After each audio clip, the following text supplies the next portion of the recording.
بسم الله الرحمن الرحيم. الحمد لله وكفى وسلام على عباده الذين اصطفى. أما بعد، الحمد لله رب العالمين والعاقبة للمتقين، والصلاة على رسوله محمد وعلى آله وأصحابه أجمعين. رب اشرح لي صدري ويسر لي أمري واحلل عقدة من لساني يفقه قولي. رب يسر ولا تعسر وتمم بالخير. ربي زدني علما، ربي زدني علما، اللهم ربي زدني علما وألحقني بالصالحين. فأعوذ بالله من الشيطان الرجيم. بسم الله الرحمن الرحيم. وإذا قيل لهم لا تفسدوا في الأرض قالوا إنما نحن مصلحون. صدق الله العظيم وصدق رسوله النبي الأمي الكريم. اللهم صل على سيدنا محمد وعطرته بعدد كل معلوم لك. اللهم صل على سيدنا محمد عبدك ورسولك وعلى المؤمنين والمؤمنات والمسلمين والمسلمات. حضرات علماء کرام، بزرگان محترم، نوجوانان اسلام، عزیزان گرامی، پردہ نشی خواتین امت اسلامیہ، دنیا بڑی تیزی کے ساتھ انگڑائی لے رہی ہے. حالات صبح کچھ شام کچھ بنتے چلے جا رہے ہیں. غیر یقینی صورتحال میں آدمی گھٹن کے ساتھ اپنی سانسیں لے رہا ہے. دھواں بارود زدہ ماحول میں انسان کا ذہن آلودہ اور پلوٹیڈ بنتا چلا جا رہا ہے. اس دنیا میں بڑی تیزی کے ساتھ حق کو مٹانے کی پرانی کوششوں کی ایک لمبی سازش اور تاریخ ہے جس پر پوری قوت کے ساتھ عمل کیا جا رہا ہے. باطل متحد ہے اور محاذ پر کھڑا ہے اور لڑنے کو تیار ہے. اس دنیا میں ہر باطل دوسرے باطل کا معاون ہے. اس دنیا میں ہر باطل طاقت دوسری باطل طاقت کے ساتھ سیسا پلائی دیوار کی طرح مضبوطی سے کھڑی ہوئی ہے. اس دنیا میں ہر باطل شخص دوسرے باطل شخص کی قوت بن کر کھڑا ہے. کیا بہتر ہو کہ خیر بھی خیر کا معاون بن جائے. کیا بہتر ہو کہ جس کی طبیعت میں اللہ نے خیر رکھی ہے وہ دوسرے خیر کے ساتھ قوت بن جائے، خیر کے ساتھ کھڑا ہو جائے، خیر کی قوت کا ایک حصہ بن جائے، خیر کی مجلسوں میں اپنی تعداد و قوت کو بڑھا دے. باطل متحد ہے، خیر منتشر ہے. باطل محاذ پر ڈٹا ہے، خیر سستی اور کاہلی کے سنگین مرض میں مبتلا ہے. باطل آپس میں ایک دوسرے کے ساتھ پوری گٹھ جوڑ کے ساتھ کھڑی ہے. اہل حق ایک دوسرے کی حسد میں بیمار لاغر بدحال بنتے چلے جا رہے ہیں. ان کے قلب کو سکون نہیں مل رہا ہے، ان کے دماغ کے فطور کو تسکین نہیں ہے. یہ سمجھتے ہیں کہ ہمارے ظاہری خد و خال اور ڈیکوریٹ لباس سے شاید ہم جبریل علیہ السلام کے بھتیجے دیکھنے میں لگ جائیں. لیکن معاف کیجئے گا، اگر طبیعت کے اندر خیر نہیں ہے تو لباس یزید میں کھڑا شخص بھی، لباس بایزید میں کھڑا شخص بھی وقت کا یزید معلوم ہوتا ہے. انسان کی طبیعت میں خیر نہ ہو، سر پہ پگڑی ہو تو وہ پگڑی بھی فتنہ ہے، اگر انسان کی طبیعت میں خلوص نہ ہو تو اس کے سر کا عمامہ بھی فتنہ ہے، اگر انسان کے دل میں دوسروں کے لیے احترام نہ ہو تو اس کی ظاہری وضع اور قطع کسی بڑی شرارت کی علامت ہے۔ عزیزان ملت، شیطان کی حیثیت نہیں ہے کہ وہ اپنی اصل شکل کے سامنے مارکیٹ میں آئے، اپنی اصل شکل کے ساتھ مارکیٹ میں آئے۔ شیطان کی قوت نہیں ہے کہ وہ اپنی اصل فطرت کے ساتھ لوگوں کے سامنے آئے۔ شیطان آتا ہے تو بزرگوں کی طرح آتا ہے، شیطان آتا ہے تو بھلے مانش کی طرح آتا ہے، شیطان آتا ہے تو بڑے زبردست خیر کی اس طرح کے ٹپکتے ہوئے وضو کے قطرے سے فرشتے آواز دیں۔ لیکن عزیزان ملت، اس نقطۂ نظر کو سمجھ جائیے، اس فلسفہ حقیقت کو سمجھ جائیے کہ اگر بنیاد ہلی ہوئی ہے تو عمارت کی بلندی کوئی معنی نہیں رکھتی، اگر بنیاد میں شگاف پڑ گئی ہے تو خوبصورت عمارت کسی وقت بھی قبرستان کا منظر پیش کر سکتی ہے۔ مسلمان امت مسلمہ اس وقت ایک بھیڑ بنی ہوئی ہے، اس وقت ایک بھیڑ سے زیادہ اس کی کوئی حیثیت نہیں ہے، یہ ایک بے وزن قوم بن چکی ہے، ویٹ لیس کمیونٹی۔ کیا وجہ ہے؟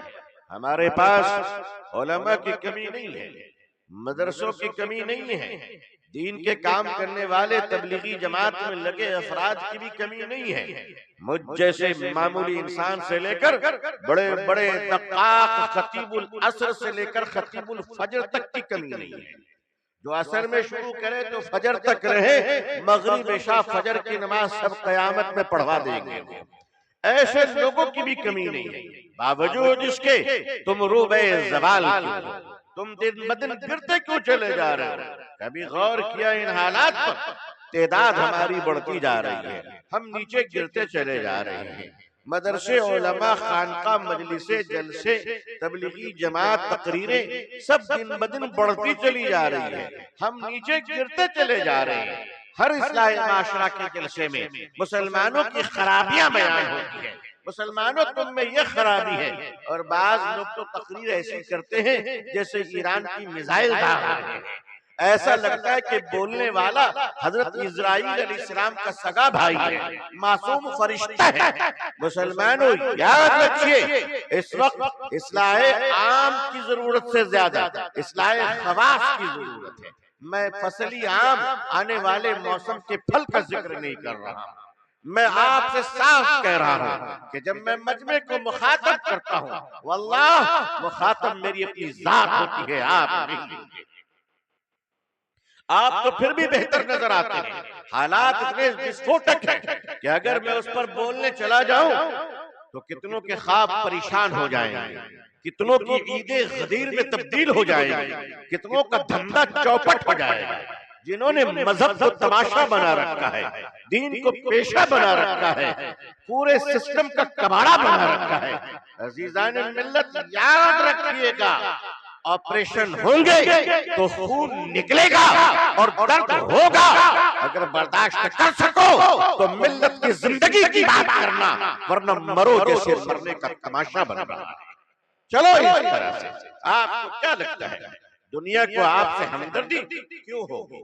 آپ کس کام کے لائق ہیں؟ آپ نے اس ملک کو کیا دیا ہے؟ آپ نے، آج ہم کہتے ہیں ہمارے اکابر نے یہ کیا، بالکل سچ ہے، ہمارے بزرگوں نے یہ کیا، بالکل سچ ہے، ہمارے سلف صالحین نے بڑے بڑے کارنامے انجام دیے، بالکل سچ ہے کہ ہمارے بزرگوں نے اس ملک کو سنوارا، اس ملک کو بنایا، اس ملک کو آزاد کرایا، اس ملک کے لیے پھانسی کے تختے پہ چڑھے، اس ملک کے تختہ دار کو چنتے رہے۔ یہ سچ ہے کہ ہمارے بزرگوں نے جیل کی سلاخوں میں اپنی زندگیاں کاٹی، لیکن میں پوچھتا ہوں کہ بزرگوں کے بعد کیا مسلمانوں کا بچہ پیدا ہونا بند ہو گیا؟ کیا بزرگوں کے بعد مسلمانوں میں علماء کی جماعت تیار ہونی بند ہو گئی؟ کیا بزرگوں کے بعد تاریخ نے توبہ کر لیا مردوں کو پیدا کرنے سے؟ کیا مسلمانوں کی مائیں بانجھ ہو گئی؟ کب تک ماضی کے تاریخ کی تعویذ گلے میں لٹکائے ہوئے اسٹیج میں چیختے رہو گے؟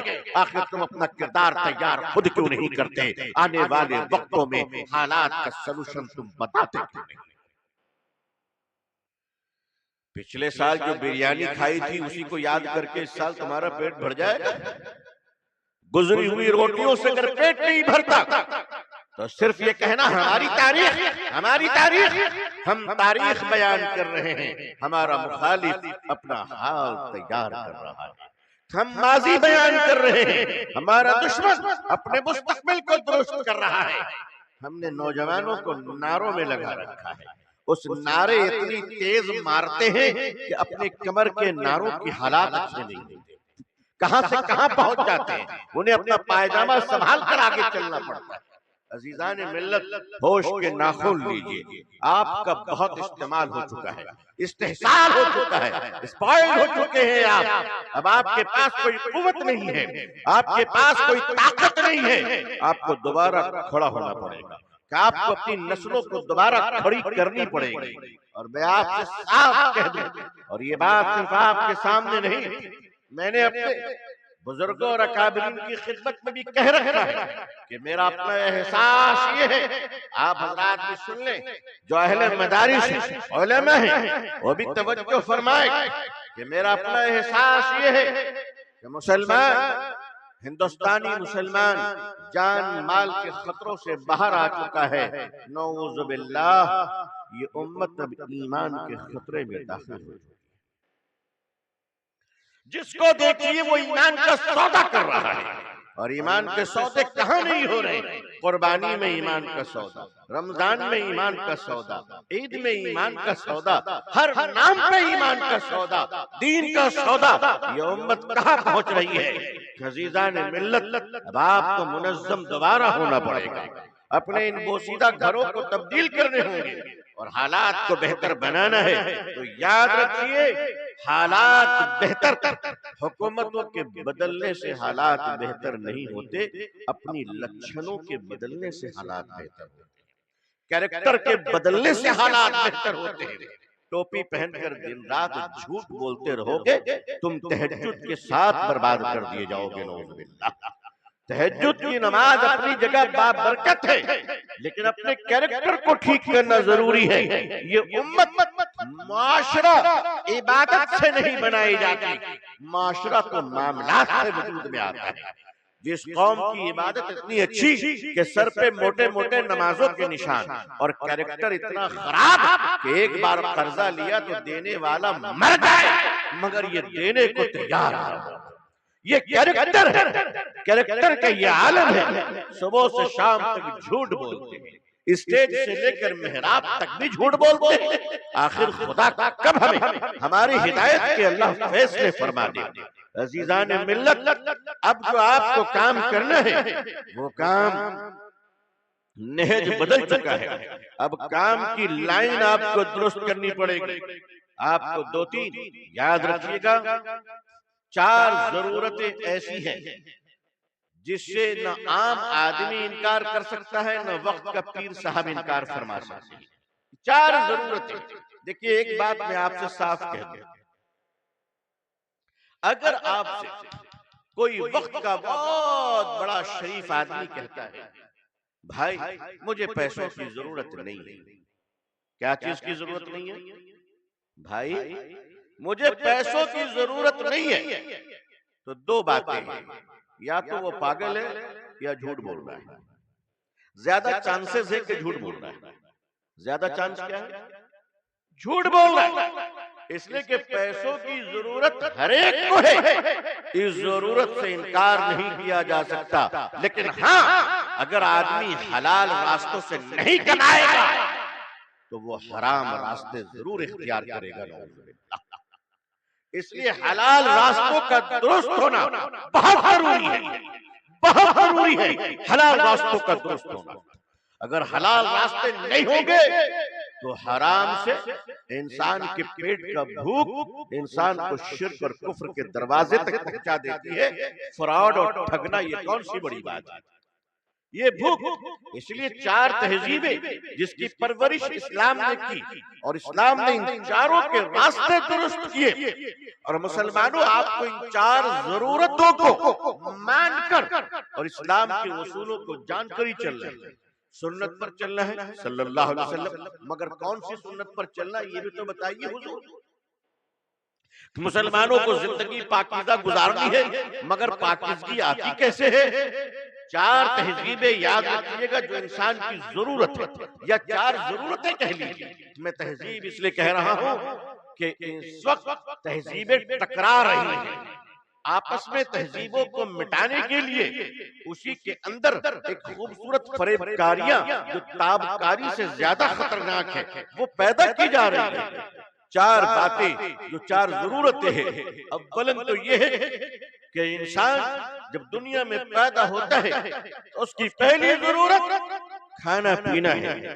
جو بچہ پیدا ہوتا ہے وہ پیدا ہوتے ہی اس کی ضرورت کلمہ پڑھنا نہیں ہے، پیدا ہوتے ہی اس کی ضرورت پہلے کپڑا پہننا بھی نہیں ہے، اس کے شعور میں نہیں ہے، اس کے شعور میں نہیں ہے۔ پیدا ہونے کے بعد ظاہر سی بات ہے نکاح بھی اس کی ضرورت نہیں ہے، لیکن پیدا ہونے کے بعد سب سے پہلی ضرورت یہ ہے کہ اسے کم از کم اس دور میں بھی خوش نصیب اگر بچہ ہے تو ماں کا دودھ پلا دیا جائے، اگر بچہ خوش نصیب ہے، ورنہ ڈبے کے دودھ میں بھی کام چل رہا ہے۔ مگر ظاہر سی بات ہے کہ ڈبے کے دودھ والے ماں کے دودھ کی محبتوں کا مقابلہ کہاں کر سکتے ہیں۔ سب سے پہلی ضرورت اس کی خوراک، کہ اس بچے کو خوراک کیا دی جا رہی ہے۔ پہلی خوراک، کبھی آپ نے غور فرمایا ایک مسلمان کا بچہ دنیا میں آیا ہے اسے فرسٹ ڈوز کیا دی جا رہی ہے، اسے اس دنیا میں اس روئے زمین پر پہلی خوراک کیا دی جا رہی ہے۔ تو ظاہر ہے کہ پہلی خوراک ماں کا دودھ ہے، لیکن آسان نہیں ہے آج کل، اس لیے کہ آج کل پیدائش جس ٹیکنالوجی کے ذریعے سے ہو رہی ہے وہاں پہلی خوراک کیا دی جا رہی ہے وہ نہ آپ کو معلوم ہے نہ ہمیں معلوم ہے، وہ لیبر روم میں صرف ڈاکٹر کو معلوم ہے کہ وہ کیا کھلا رہی ہے۔ اب وہ قطرہ حلال ہے یا حرام ہے، یہ بہت سینسٹیو چیز ہے، بہت سینسٹیو، بہت سینسٹیو۔ ٹھیک ہے چلیے صاحب کیا کریں، ڈاکٹروں پر ہمارا چلتا نہیں ہے، اس لیے کہ ڈاکٹر صاحبہ جو کہیں گی کیسے چلے گا۔ اپنی بیٹیوں کو دیندار ڈاکٹر بنائے ہو جو ہماری بیٹیوں کا علاج عزت کے ساتھ ہوگا، اپنی بیٹیوں کو تم نے وقت اور حالات کے لیے تیار کیا جو ہماری ماں بہنوں کا پردے میں علاج ہو، جو ہمارے بچوں کو کلمہ پڑھایا جائے، جو لیبر روم میں ہم نکال کر ہمارے بچوں کے کام میں آواز دینے کی تاکید کی جائے کہ نرسنگ ہوم ایمان والوں کا ہے یا ڈاکٹر بھی ایمان والی ہے، باہر میں ایک مرد جو کھڑا ہے اسے عذاب دینا آتا ہے۔ یہ تیاری ایک سال میں نہیں ہوتی ہے، پچھلے 100 سال جو تم نے برباد کیے ہیں وہ بربادی کا خزانہ ہے کہ آج معصوم بچہ پیدا ہونے کے بعد حرام کا قطرہ پی کر باہر آتا ہے۔ نسلیں ٹھیک کرنے کی بات، میں وہ بھیدی کھول دوں قیامت سے پہلے قیامت آ جائے، لیکن معاف کیجئے گا سینسر مجھ پہ بھی بہت زیادہ ہے، میں ایک لمٹ ہے میرے بولنے کی۔ قومیں ایک دن میں تیار نہیں ہوتی ہے، 40-50 سال لگتے ہیں نسلوں کو تیار کرنے میں، 40-50 سالوں کے بعد نسلیں تیار ہوتی ہیں۔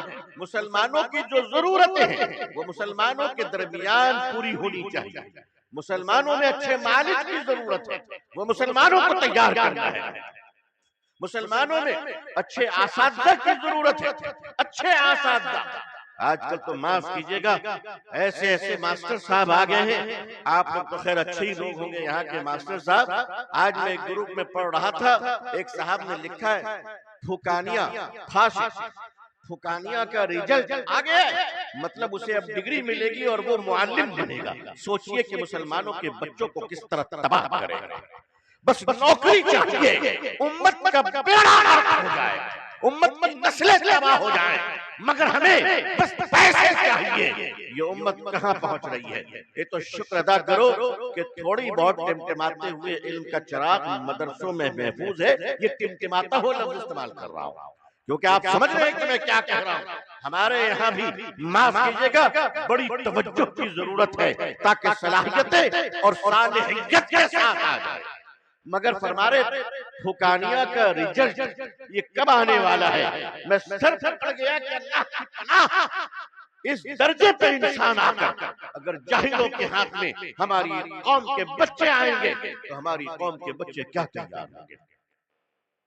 تیاری آپ آج سے کریں گے تو آنے والے 20 سالوں کے بعد ہماری قوم کو رزلٹ ملے گا اور اس امت کا ایمان محفوظ ہوگا۔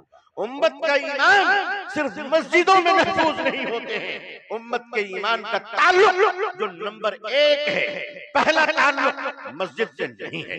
ایمان کے تحفظ کا پہلا تعلق سنیے اور غور سے سنیے، اور میں اردو میں بول رہا ہوں، توجہ فرمائیے۔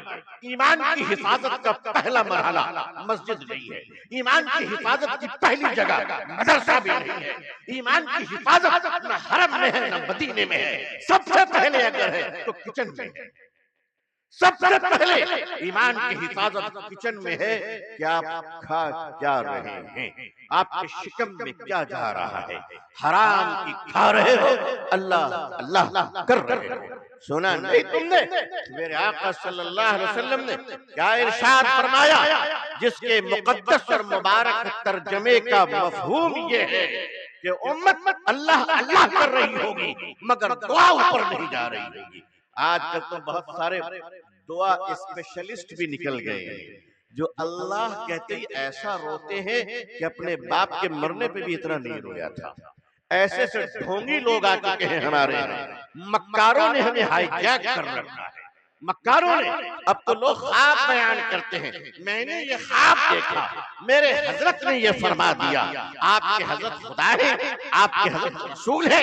سنو ایک بات، جب تک تم اللہ اور اس کے رسول صلی اللہ علیہ وسلم کی بات کرو گے ہم سر پہ بٹھائیں گے، اپنی بات کرو گے ہم مان بھی سکتے ہیں ریجیکٹ بھی کر سکتے ہیں۔